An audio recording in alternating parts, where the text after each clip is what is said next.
Hello, everybody. It's Laurie White with the Greater Providence Chamber of Commerce, back once again with another episode of Chamber TV.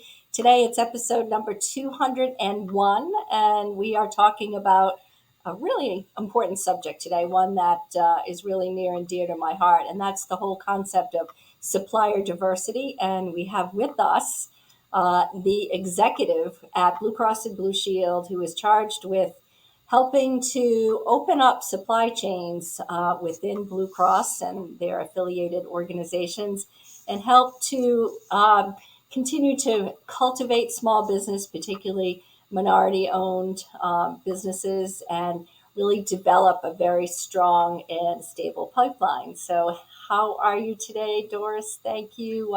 Thank you for being with us.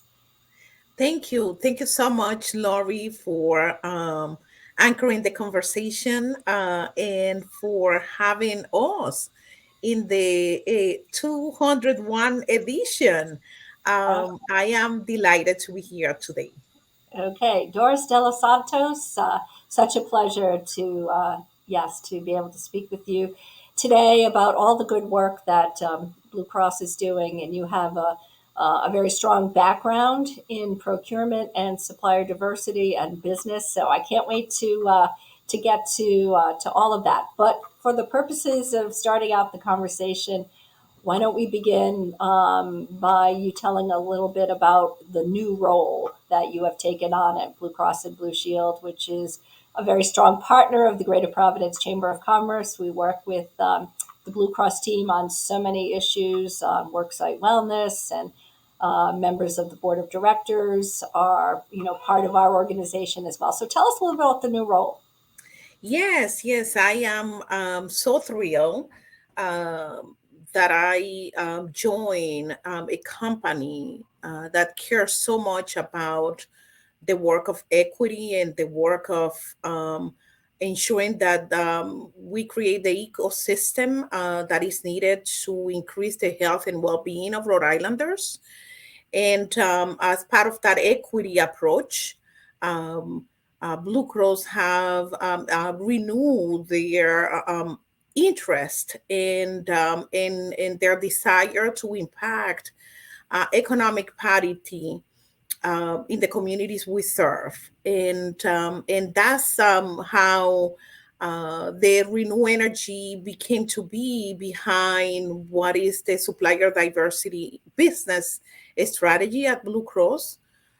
We have joined the company approximately 9 months ago with the charge of establishing a successful, mature program for the company and enabling us to creating the ecosystem within our supply chain and strategic sourcing to ensure that we are assessing, analyzing, looking at trends and data so that we can remove the barriers that exist and increase opportunities for small businesses that are typically underrepresented and that are quote unquote called diverse small businesses. And by that, what I mean is businesses that are owned by minorities, as you mentioned, Lori. In addition to that, women-owned businesses, businesses that are owned by people with disabilities, members of the LGBTQ plus community, as well as veterans and veterans disabled. In addition to that, there are some subcategories that are determined by geographic need by the SBA. But the five buckets that I mentioned before are the main groups that we at Blue Cross, through our supplier diversity business strategy, are trying to target so that we can have a diverse, a more diverse supply chain, and that so that they can also receive contracts as part of our diverse spend. And so at the end of the day, at the end of the horizon, what we are trying to see becoming a reality is a supply chain that is diverse, that is agile, that is innovative, um, but also that has a bigger representation in our supply chain. And in doing that, we are going to be uh, impacting the local, regional, and national economy. We have a larger net when it comes to including suppliers in our supply chain, but also we are trying to be strategic, and we are looking at this as a way to impact the local economy by creating those conditions where small businesses that are members of those underrepresented communities can feel that they have a home to go, and that we are creating opportunities for them, so that they can become successful, so that they can create jobs, so that that dollar that is invested in the local economy passes multiple hands. And as you know, that increases the vitality of our local economy. I loved how you started off, Doris, talking about the priority of Blue Cross and Blue Shield to look out for the health and well-being of Rhode Islanders. So you are approaching this assignment as in the supplier diversity space, consistent with that theme of looking out and creating opportunities and creating a healthy environment, a healthy economic environment. So I see how the two go together quite nicely. Absolutely, absolutely. And so supplier diversity cannot be disconnected from the core enterprise. It needs to be embedded in the work that we do, and it needs to be aligned. And this is a matter for any business, right? So in our case, supplier diversity is very so much so about increasing the health and well-being of people in the communities we serve, because there is an innate connection between the two. Um, I personally see and like to say that we are very complex individual entities, and in order to achieve that health and well-being, there are so many different dimensions of the individual that need to be addressed. Um, and economic well-being is absolutely one of those dimensions in order to get to that health well-being that we aspire, in both mentally and health-wise. And so they are both interconnected, because this is about increasing the likelihood of people disposable income by getting them access to procurement activities within Blue Cross. This is about elevating companies and small businesses that otherwise wouldn't have that chance at it. And quite honest, if we go back just recent time, uh, to looking at the pandemic, and looking um, at the macro level economies and everything that have been affecting supply chains, uh, this is really a benefit for any company, and it's a benefit for Blue Cross and Blue Shield of Rhode Island, and that's the way that we see it, because it gives us access to ingenuity, to creativity, and to um, the boundless resources that we can tap to through creating a diverse supply chain with the disruptions that have happened globally, which also have a direct impact in local economies. It works to the best interest of any company to diversify supply chain, but it also adds credibility to the company. When you look at the demographics, this works in different dimensions as well. When you look at the changes in demographics that we have had as a country, as a region, as a state, and you pair that with where the growth is happening and where the largest growth of small business creation is happening, you almost see a mirror. So, what better way to create the future that we want, to create the vitality within our local economies, than increasing the representation of communities where the growth is happening. And so it's very intentional. At the same time, you have within those the growth both in demographics, but also when you look at within the demographics, you look at age. Millennials are looking and more interested in being part of companies where they see a strong support for um, corporate social responsibility. And Blue Cross has a long history on that front, and through our supplier diversity business strategy, it's just expanding into the phenomenal work that Blue Cross have been doing throughout the years in the state. So I'm very thrilled and excited that I get to, along with a fabulous team of people in the company, design the program. We are in a process of assessing, evaluating, so that we can create the benchmarking that we need to make sure that we reach the maturity level that we want to see, where we may be talking about double digits percentage of our addressable spend being spent within the group of companies that I mentioned. So it is very exciting, and we depend on partners like you, Lori, like the chamber, to carry through with the message and to do the outreach and engagement to local and regional small businesses that may be out there, may be wondering if they are ready to perform at this level. And so we have an open for business sign at the door with our supply chain in our supplier diversity program.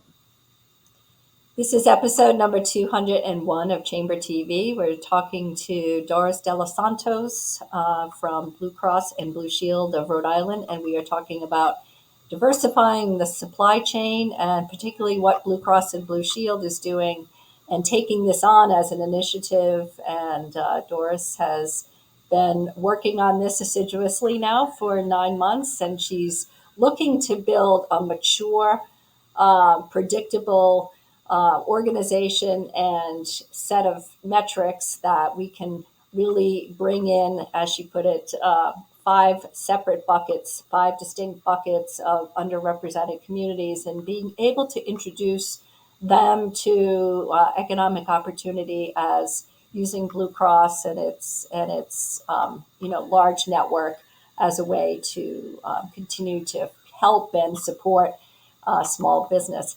So, Doris, let me ask you specifically.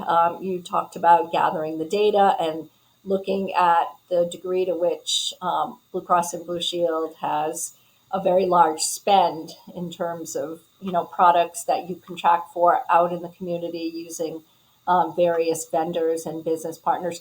What would be some of the more common areas or fields or types of businesses or services that rise to the top? I know it could be pretty much anything, but for the purposes of this conversation and folks who are listening to the conversation, what are you looking for? What are your top tiers in terms of sectors? Thank you. That's an excellent question, and sometimes I have to clarify to folks that I'm speaking with that Blue Cross and Blue Shield of Rhode Island buys more than healthcare, right?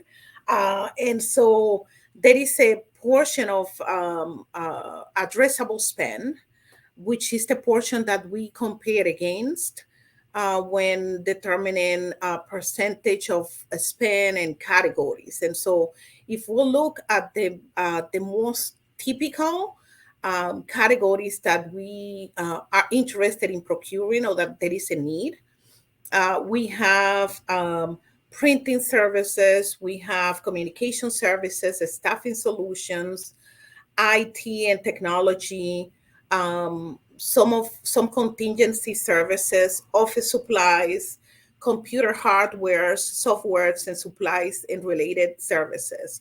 So those are some of the main categories where we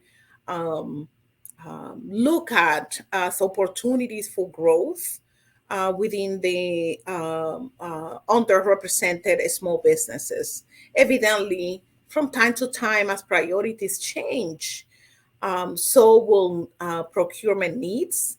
And so, what we are also trying to do is to be more proactive and engage with the advocacy groups and the certification entities that provide that kind of certification in such a way that we are in constant communication and establishing the lines of communication that we need so that potential vendors may be on the known um, of what is that we are looking for.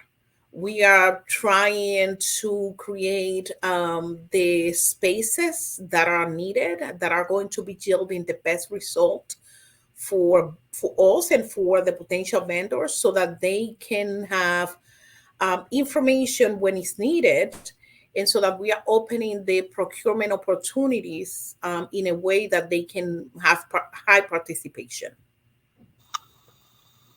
You bring up a very important point about the certification and the certification entities that are responsible for that. So, could you outline a little bit about how a business might go about being sure that they are, in fact, certified to do business with Blue Cross and Blue Shield?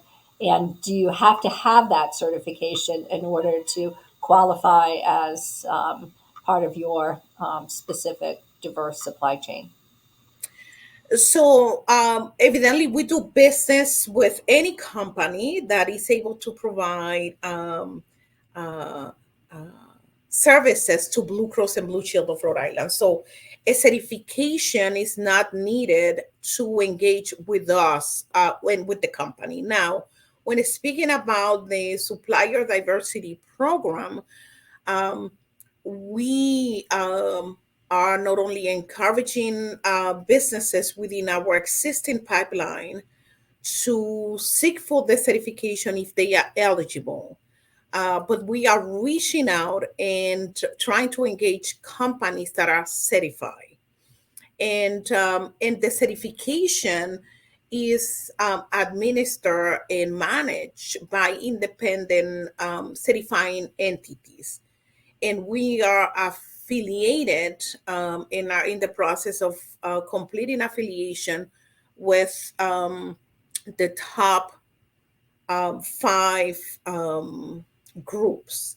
Um, so the business needs to be, and know that I'm going to go over all the requirements, because every entity has a different set of requirements and they are the one who oversee and manage that process. But one key right from the get-go um, qualifier is that that business needs to be owned and operated and managed by at least 51% of that designation. So if we are talking about a women-owned business, it is 51% or more owned by a female, or a group of females.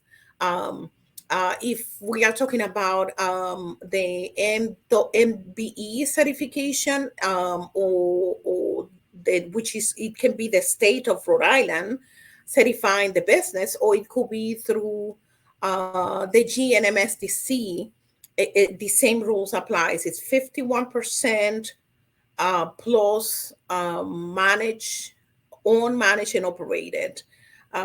So we have affiliations currently with the National Minority Supplier Development Council, which is the NMSDC, and also we have affiliation with their regional, which is the GNMSDC.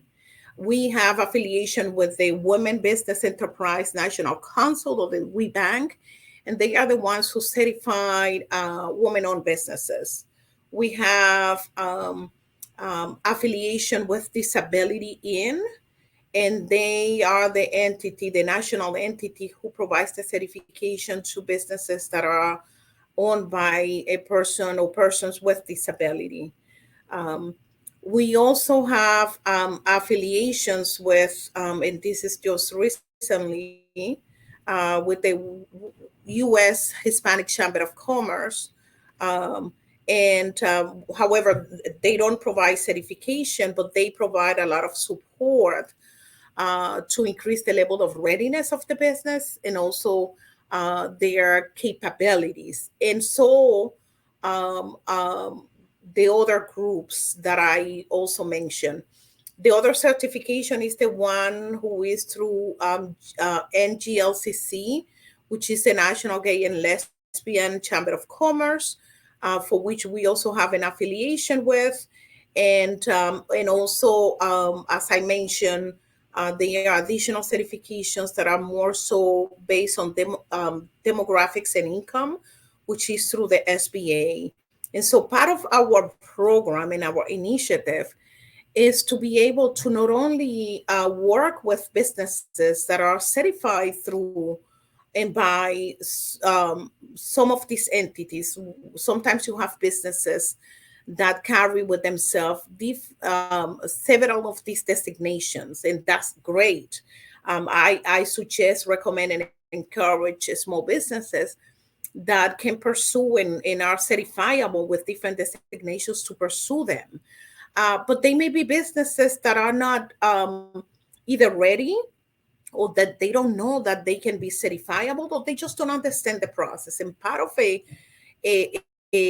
good program and the program that we are building at Blue Cross is also providing support, either by connecting them with the right resources, either by providing a little bit of guidance and mentoring on how to get there, because we realize that there is also an untapped potential, and in order to be the best we can be, it's also about creating those opportunities and guiding some of those small businesses that may not be ready yet, but that are willing to do the work. And so we also together rallying behind so that we can create a vibrant ecosystem within Blue Cross and Blue Shield.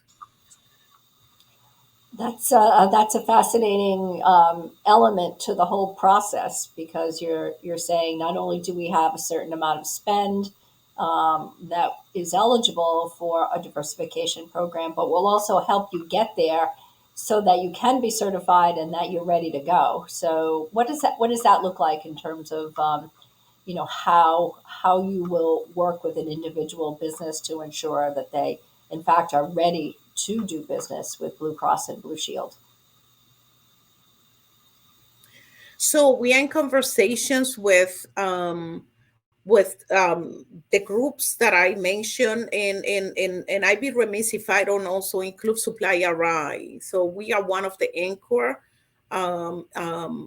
corporations of Supplier, and so we have engaged in really meaningful discussions about maximizing to the best of our abilities the benefits that we have access to as a company, um, to make sure that we are creating a channel of connection between those potential enterprises and the kind of support system that they need, and the kind of information, and being by um, programming sessions on how to do business with Blue Cross and Blue Shield, which we are in the process of doing with a few of the groups that I mentioned, so that we can create the kind of exchange of information that we need to make sure that small businesses are aware and on the known of what is happening.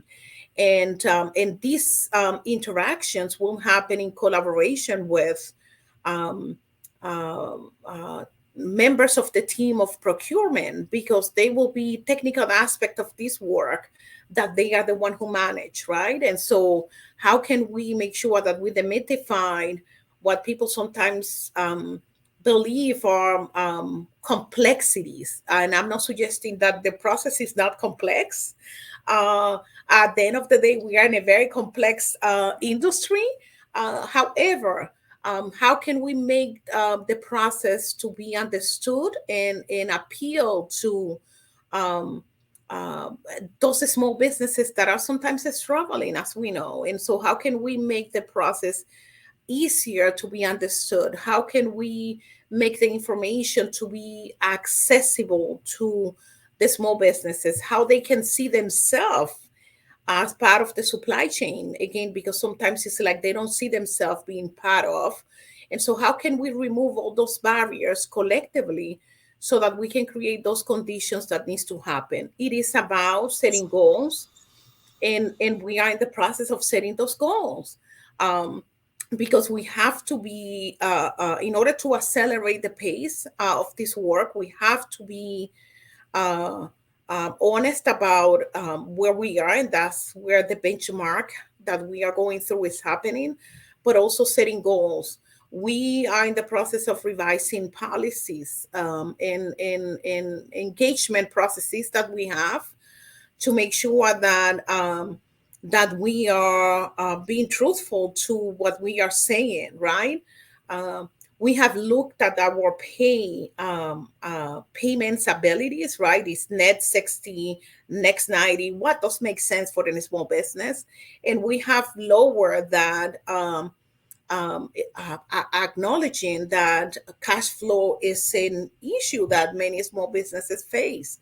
Again, it's looking at this from every angle possible, um, to ensure that we are aligning with small businesses within those categories that are able to perform, but also providing the connections for them, the capacity that they need, the sit down and the conversations. I have already sat down with countless small businesses through matchmaking sessions, hosted by the advocacy groups that I mentioned. And many of them are ready, many of them are there. They have the certification, but it's still um, uh, presenting themselves, knowing about the business that they are pitching for, knowing their capacities and being able to communicate their capabilities presents challenges. So those challenges are for both businesses that are not yet certified, but even for businesses that are certified, which sometimes what they need is that nudge and that additional support, and they will be there performing equally or even better at times than existing vendors that we may have in the supply chain. So again, this is all about unlocking that potential and seeing and being a witness of the economic impact in our economies. You mentioned the payment terms. So sometimes net 90 for a small business that is looking for accelerated cash flow, and working with the partner that offers net 90 terms doesn't work because it's not fast enough. You can't turn the money Exactly. fast enough. So I think that's really a good example of looking at the total environment and what you can do as as the procurement chief to be able to make that more workable for more small businesses.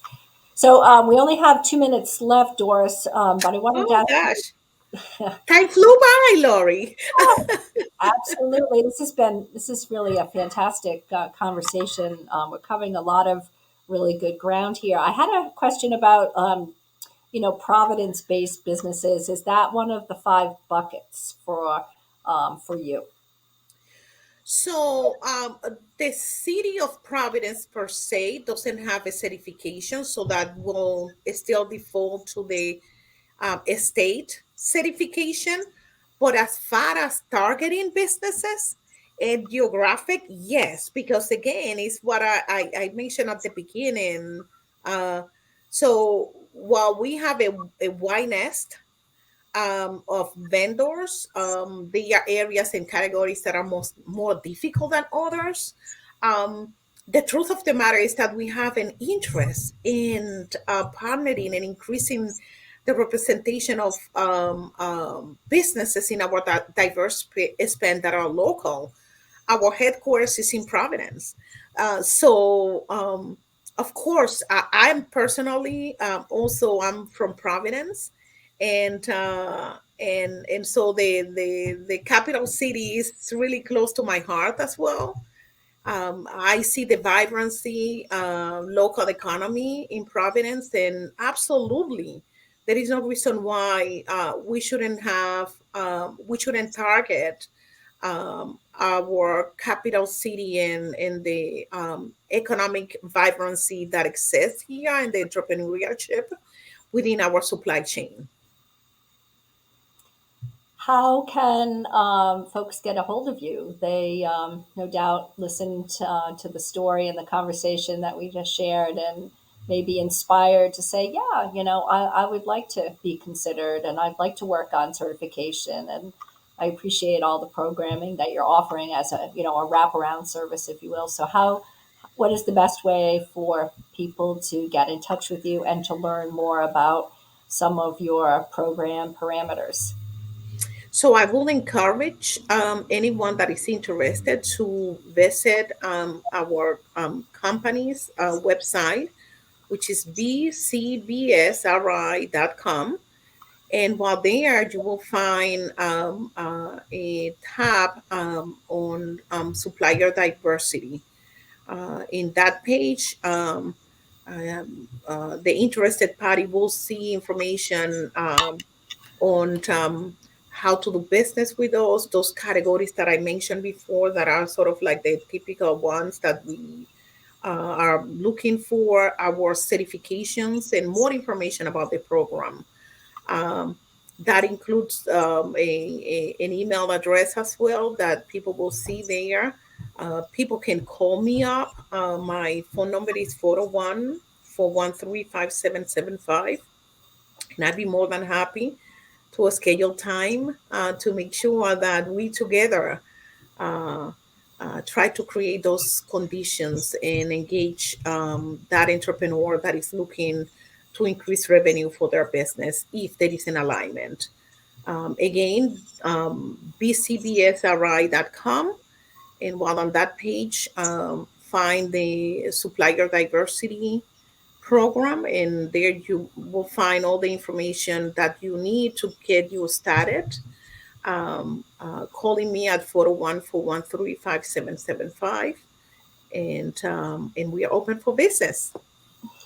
And with that, I want to thank you so much, Doris, for spending such quality time with us today and taking us through the whole process. And we would love to have you back in a couple of months as you begin to, really dig into your metrics and be able to spend some additional time with you to help spread the word about all the good work that you're doing and to help support your efforts. So anytime, anything you need from us here from the Greater Providence Chamber of Commerce, we are open for business as well, and we would love to continue to support you and all of the good work. So thank you so much, and we will see you next time. Thank you.